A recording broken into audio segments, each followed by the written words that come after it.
সরকারি কর্মচারীদের জন্য সুখবর, যারা গ্রুপ ডিতে আছেন তাদের 3,500 টাকা বাড়ানো হলো, গ্রুপ সিতে যারা আছেন তাদেরও 3,000 টাকা বাড়লো, প্লাস 1 মে যেটা হচ্ছে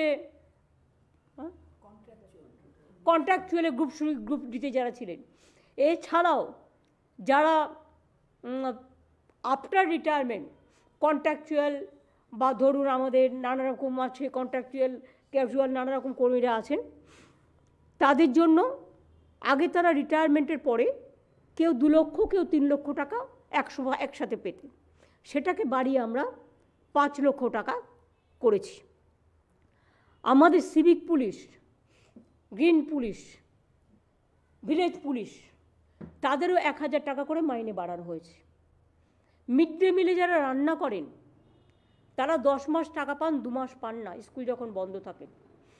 আগেও তাদের আমরা 500 টাকা বাড়িয়েছিলাম, এরা খুব গরিব, একেবারে নিম্ন শ্রেণীর লোক।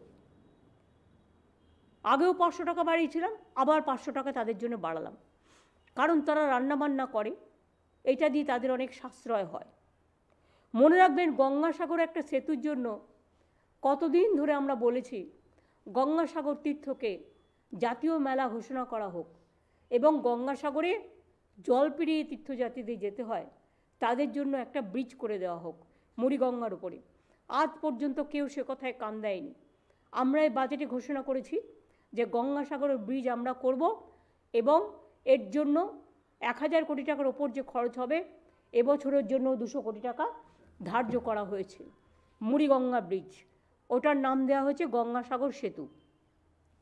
সেই রকম মনে রাখবেন, একটা যেমন কৃষি ব্রিজ আছে, তেমনি আর একটা দামোদর নদীর ওপরে শিল্প ব্রিজ তৈরি করা হচ্ছে, যাতে অনেকগুলো জেলা কানেক্টেড হবে এবং শিল্পের জনজোয়ারে কাজে লাগবে। আমরা 5 লক্ষ ছেলে মেয়েদের সরকারের বিভিন্ন চাকরিতে নিয়োগ করব, বাজেটে কথা বলা আছে।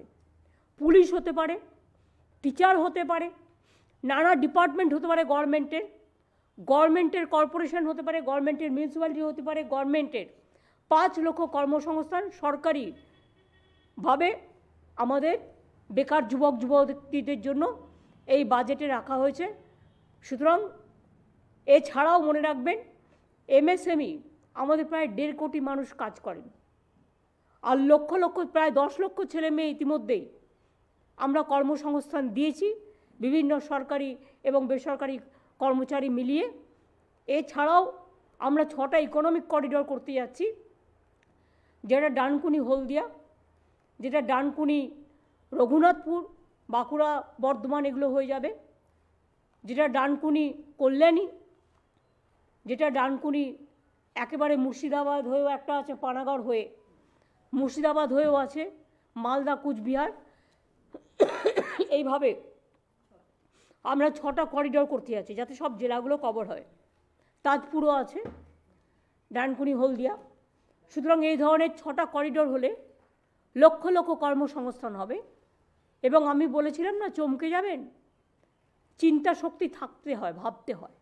শুধু অকথা কুকথা বলে আর মিথ্যে কথা বলে আর কুৎস রচনা করে আর অপপ্রচার করে আর ভাগাভাগির রাজনীতি করে আর যাই হোক উন্নয়ন হয় না।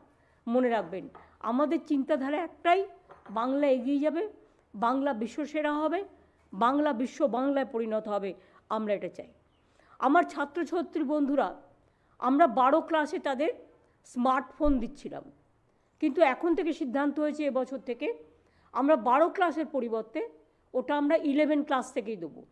তার কারণ ক্লাস 11 থেকেই 12-এর পড়াশোনা শুরু হয়ে যায়, এটা তাদের আরও কাজে লাগবে ভবিষ্যতের জন্য। আমরা বলি যে আমরা তাঁত সাথী থেকে শুরু করে কর্মচারী থেকে শুরু করে